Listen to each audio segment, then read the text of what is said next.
हो तुम मेरे कमरे में क्या कर रहे हो?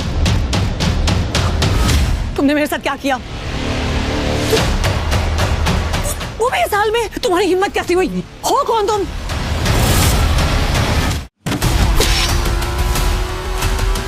ज्यादा दूर भागे नहीं होंगे, उस तरफ देखो तुम लोग। संजय के हाथ में गोली लगी थी।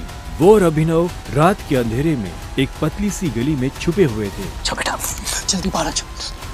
अभिनव, मेरी बात सुन बेटा, तुम यहाँ से भाग जाओ वरना ये लोग तुझे भी मार डालेंगे। बाहर सड़क पर उनकी गाड़ी खड़ी थी और उसी गाड़ी के पास खड़ा था राणा। अभिनव, बाहर आओ बेटा। समझ के जिसने संजय को गोली मारी थी। नहीं पापा, मैं आपको छोड़ के नहीं जाऊंगा। जिद मत कर अभिनव। बेटा देख, मैं तो अपनी जिंदगी जी चुका हूँ। अब जो भी करना है तुम्हें करना है, सब कुछ तुम्हें संभालना है। और मेरी बात सुन, एक बार यहाँ से जाए उसके बाद दोबारा मुड़ के मत देखना, ठीक है? संजय ने कहा और अपनी उंगली में से एक सोने की अंगूठी निकालकर अभिनव को थमा दी। उस पर टी लिखा हुआ था। और एक बात हमेशा याद रखना, अपनी आखिरी सांस तक लड़ना है, समझ गया ना टाइगर? संजय ने अभिनव के माथे को चूमा। Run tiger, run tiger run! और अपनी बंदूक लेकर उन लोगों का सामना करने के लिए गली से बाहर निकल गए। संजय जैसे ही अपनी गाड़ी के पास पहुंचे तो राणा ने संजय पर बंदूक तान ली। टाइगर, इस कमीने का चेहरा मत भूलना।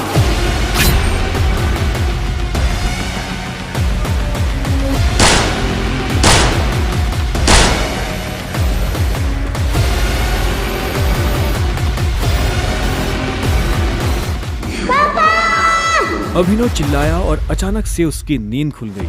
पसीने में तरबतर अभिनव अपने बिस्तर पर उठकर बैठ गया और गहरी सांसें लेने लगा। 18 साल, पिछले 18 सालों से ये सपना इसी तरह से अभिनव को परेशान कर रहा था। अभिनव ने पहले अपनी उंगली में पहनी उस अंगूठी को देखा और फिर बाथरूम की तरफ बढ़ने लगा। अभिनव गुड़गांव में रहता था और डिलीवरी बॉय का काम करता था। हालांकि इस काम में उसका मन नहीं लगता था, लेकिन अनाथ आश्रम से निकलने के बाद उसके पास ये करने के अलावा और कोई चारा नहीं था। 18 साल की उम्र में उसने अपना खर्च खुद उठाना शुरू कर दिया था। उसकी जिंदगी में बस एक ही खुशी थी, उसकी गर्लफ्रेंड वैभवी। जब भी वो वैभवी को देखता तो अपने सारे दुख भूल जाता था। और आज तो वैभवी का जन्मदिन था, इसलिए अभिनव जल्द से जल्द उससे मिलना चाहता था। अंकल, ये केक कितने का है? 600 का है। और ये पेस्ट्री? वो 60 का है। एक दे दीजिए। असल में अभिनव और वैभवी ने ये तय किया था कि वो पैसे जोड़कर अपने लिए किराए का एक बड़ा घर लेंगे, इसीलिए वो पैसे वेस्ट नहीं करना चाहते थे। Thank you. Thank you. कुछ देर के बाद जब वो वैभवी के घर के बाहर पहुंचा तो उसने देखा वहाँ काफी रंगीन लाइट्स जल रही थी और वहाँ से तेज म्यूजिक की आवाज आ रही थी।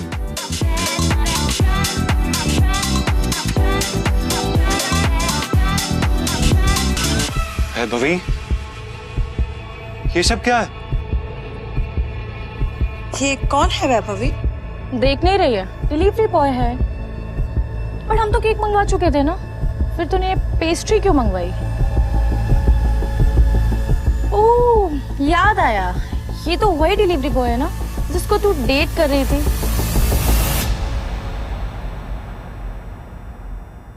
ओह कम ऑन यार वैभवी, तेरा स्टैंडर्ड इतना गिर जाएगा मुझे नहीं पता था। Babe, happy birthday babe.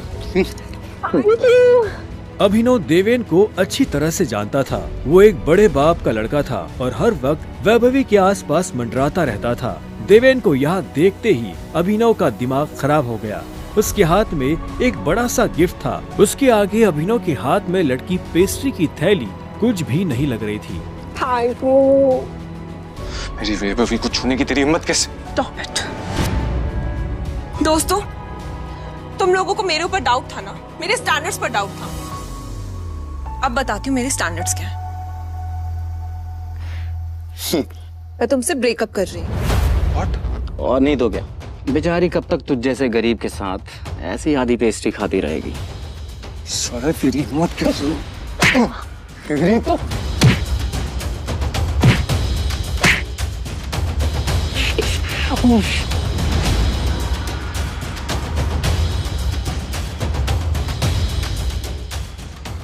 ये तुमने ठीक नहीं किया वैभवी। और अभिनव वहां से निकल गया। वो उन दोनों की शक्ल अब और नहीं देखना चाहता था। उसकी आंखों में आंसू थे और उसका दिल बुरी तरह टूट चुका था।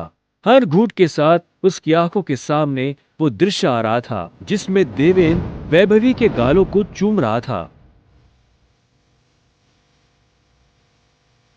ये तुमने अच्छा नहीं किया वैभवी, तुमने बिल्कुल अच्छा नहीं किया। बहुत गलत किया तुमने मेरे साथ, बहुत गलत किया। अभिनव धोखे के नशे में डूबकर बेहोश हो चुका था, लेकिन उसके लिए ये रात यहाँ खत्म नहीं होने वाली थी। उधर जब अभिनव सड़क पर बेहोश हो गया था, तब इधर सनी सिंह अपनी गाड़ी में बैठा बेचैन हो रहा था। सनी सिंह की बहन अनन्या उसके गले का कांटा बन गई थी। सनी अपने दादा हरदेवपाल सिंह की नजर में आने के लिए और अनन्या को रास्ते से हटाने के लिए कुछ भी कर सकता था, और आज वो अपनी गाड़ी में अपने आदमियों के साथ निकल पड़ा था अपनी बहन को सबक सिखाने के लिए।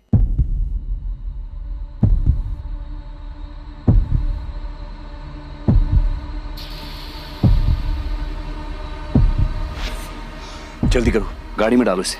सुबह होने से पहले अगर हमने इसको अनन्या के कमरे में नहीं डाला तो ऐसा मौका दोबारा नहीं मिलेगा। Quick quick.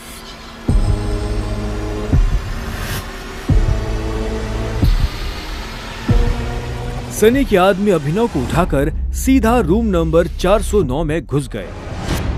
इसके कपड़े उतारो और बेड पे लिटाओ उसको। कपड़े उतारो इसका। उन्होंने अभिनव को बहुत आहिस्ते से उस बिस्तर पर लेटा दिया। वहाँ पहले से सनी की बहन अनन्या सोई हुई थी। सुबह जब अभिनव ने करवट बदली तो उसका हाथ एक नरम हाथ से टकरा गया। अभिनव की नींद टूटी और उसने देखा कि वो एक अनजान लड़की के बगल में लेटा हुआ था।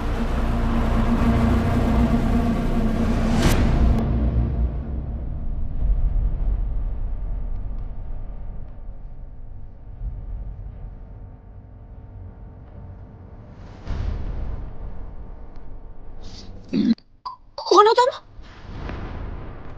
तुम मेरे कमरे में क्या कर रहे हो? तुमने मेरे साथ क्या किया? अबे नहीं, वो मेरे साल में। छी छी छी छी छी छी छी। शेम ऑन यू बहना। मुझे तो तुम्हारे कैरेक्टर पर हमेशा से डाउट था। इतनी बार मैंने दादाजी को समझाया, बोला, पर हर बार बोले मेरी अनन्या ऐसा नहीं कर सकती। लो, कर दिया तुम्हारी अनन्या ने ऐसा। अब पता है दादाजी को उनकी पोती की ये जो रंग रलियां चल रही है इनका से लाइव टेलीकास्ट दिखाने के लिए मैंने उन्हें यहाँ बुला लिया है। भाई मुझे नहीं पता, भरोसा करिए। क्या हुआ, कैसे हुआ? मैं जानती तक नहीं इस लड़के को, नहीं जानती भाई। मैं भी, हम दोनों के बीच में कुछ भी नहीं हुआ। नहीं। इससे पहले कि अभिनव सफाई देता, अनन्या और सनी के दादा हरदेवपाल सिंह कमरे में पहुंच चुके थे। उनके पहनावे से समझ आ रहा था कि वो बहुत अमीर आदमी थे। अनन्या को इस हाल में देख उनकी आंखें गुस्से में लाल हो गई थी।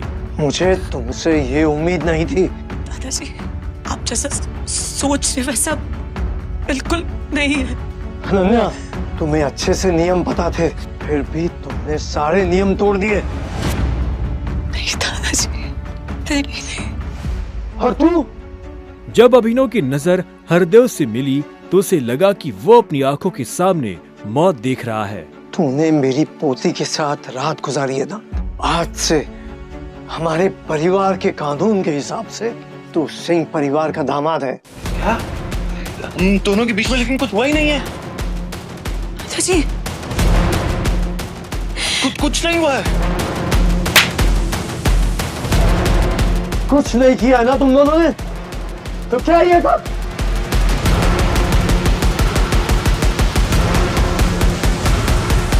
इससे पहले कि अभिनव कुछ समझे, हरदेव के आदमियों ने उसे मारना शुरू कर दिया था। अभिनव हरदेव की उम्र का लिहाज कर रहा था, इसलिए उसने अपने आप को रोक लिया था। अनन्या, इसे हॉस्पिटल भेज देना ताकि शाम को अकरम की पार्टी में आने के लिए ठीक ठाक से तैयार हो जाए। और याद रखना, मुझे शाम को अकरम की पार्टी में ये तुम्हारे साथ जरूर नजर आना चाहिए।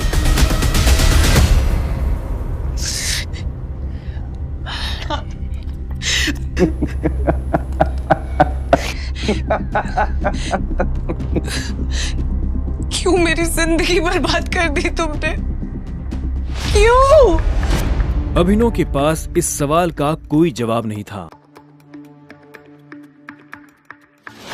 वहां जाकर अभिनव शाम को होने वाली पार्टी के लिए तैयार होने लगा। उसे हरदेव और उसके आदमियों का डर नहीं था। वो जानता था कि अनन्या पहले से काफी मुश्किल में थी और वो अपनी वजह से उसकी मुश्किलें और नहीं बढ़ाना चाहता था।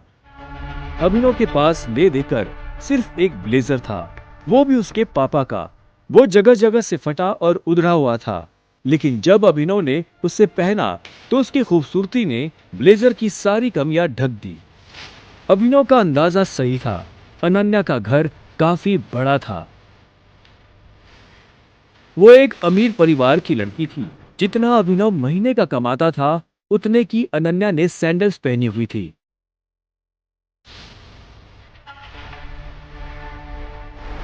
अनन्या की आंखों में दिख रहा था कि वो अभिनव से कितनी नफरत करती थी।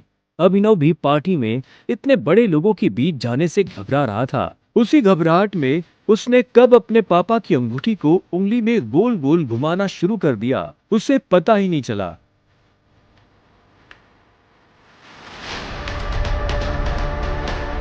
इस अंगूठी को उतार दो प्लीज, बहुत गंदी लग। सॉरी पर ये अंगूठी मेरा सब कुछ है।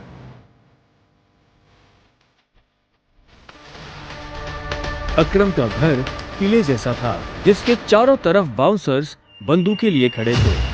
जैसे ही अनन्या और अभिनव अंदर आए तो इतने में उसकी नजर देवेन से टकरा गई।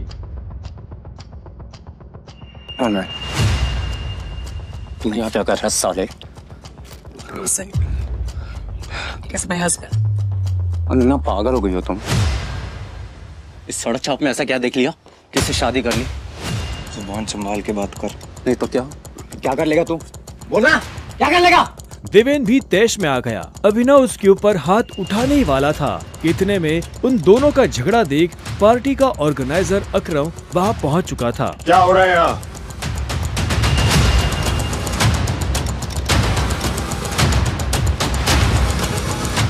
अकरम सर, देखिए इस आदमी, ये क्रिमिनल है, जबरदस्ती आपकी पार्टी में घुसा है। इधर आओ।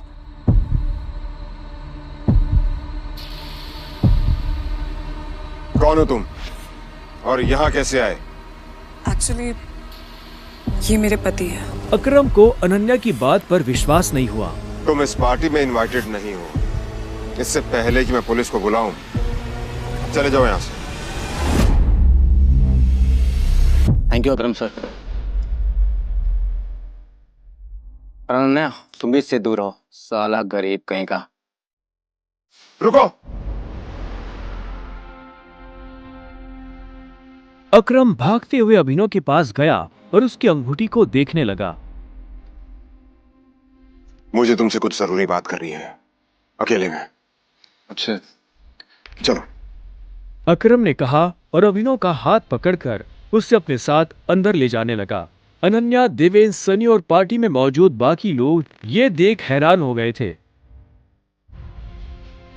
कुछ देर बाद जब वो अकरम के कमरे में पहुंच गए तो अकरम ने दरवाजा बंद किया और अभिनव के पास आकर बोला, मैं तुम्हारी ये अंगूठी देखना चाहता। क्यों? करो बात। मैं ऐसे मांगने वाला नहीं हूं, बस मुझे इसमें कुछ देखना है, प्लीज।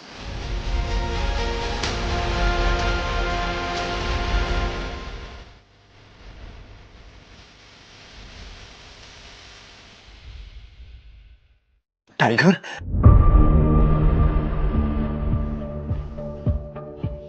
टाइगर?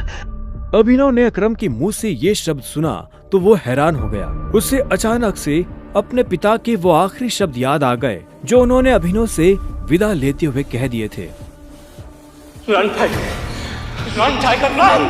लेकिन अभिनव हैरान था, उससे समझ नहीं आ रहा था कि अकरम ये सब कैसे जानता था। आखिरकार मैंने तुम्हें ढूंढ ही लिया टाइगर। टाइगर? हाँ, पिछले 18 सालों से मैं तुम्हें ढूंढने की कोशिश कर रहा हूं। तुम हमारे टाइगर हो, हमारी हजारों करोड़ों की एम्पायर के वारिस, जिसे हम 3 दोस्तों ने मिलकर शुरू किया था। मैं, तुम्हारे पापा संजय गढ़वाल और राणा अग्निहोत्री। वो देखो। इतना कहते ही अकरम ने दीवार पर टंगी एक तस्वीर की तरफ इशारा कर दिया, जिसमें संजय, अकरम और राणा तीनों मौजूद थे। राणा को देख अभिनव को झटका लगा। उसकी आंखों के सामने वो सपना फिर से हरा हो गया जो वो हर सुबह देखकर उठता था। उस रात अभिनव के पिता को जिस आदमी ने गोली मारी थी वो राणा था। दोस्त होने के बावजूद राणा ने अभिनव के पिता के साथ गद्दारी की थी। अभिनव की आंखें चिंगारी सी लाल हो गई। क्या हुआ? तुम इतना गुस्से में क्यों? नहीं, मैं ठीक हूँ। आप मुझसे कुछ कहना चाहते थे?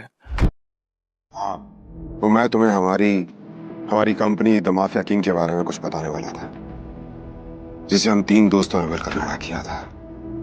द माफिया किंग, जिसके नाम से पॉलिटिशियन, सेलिब्रिटीज, इस देश का सबसे बड़ा आदमी भी कांपता था। लेकिन तुम्हारे पापा के जाने के बाद सब कुछ बिखर गया, और इस दौरान हमारे कई दुश्मन खड़े हो गए, जिसमें सबसे बड़ा दुश्मन है इकबाल शेखावत। वो तुम्हें कई सालों से ढूंढने की कोशिश कर रहा है, ताकि तुम्हें मारकर वो हमारा नामो निशान खत्म कर देना चाहता है। फिलहाल द माफिया किंग का सारा काम राणा का बेटा मोंटी संभाल रहा है। अब तुम आ गए हो तो इस कंपनी की भागदौड़ तुम संभालोगे। अपने पापा के काम को अब तुम्हें आगे बढ़ाना होगा टाइगर। ये सुनते ही अभिनव के कान खड़े हो गए थे। कल तक उसकी जेब में 100 रुपए भी नहीं थे, पर आज अचानक वो हजारों करोड़ की कंपनी का मालिक हो गया था। अब आगे क्या होने वाला था? क्या अभिनव अपने पिता की मौत का बदला ले पाएगा? कैसे एक डिलीवरी बॉय संभालेगा अपने पिता की हजारों करोड़ की कंपनी द माफिया किंग को? इन सभी सवालों का जवाब पाने के लिए बस अपनी स्क्रीन पर नीले बटन को क्लिक करें, फिर प्ले स्टोर खोलने के बाद पॉकेट FM ऐप इंस्टॉल करें और फिर अपने मोबाइल नंबर से रजिस्टर करें। अब आप पॉकेट FM की ढेरों मजेदार कहानियाँ सुन सकते हो। सुनने के लिए तुरंत डाउनलोड करें पॉकेट FM और सुने ये दिलचस्प कहानी द रिटर्न ऑफ टाइगर, बिल्कुल मुफ्त।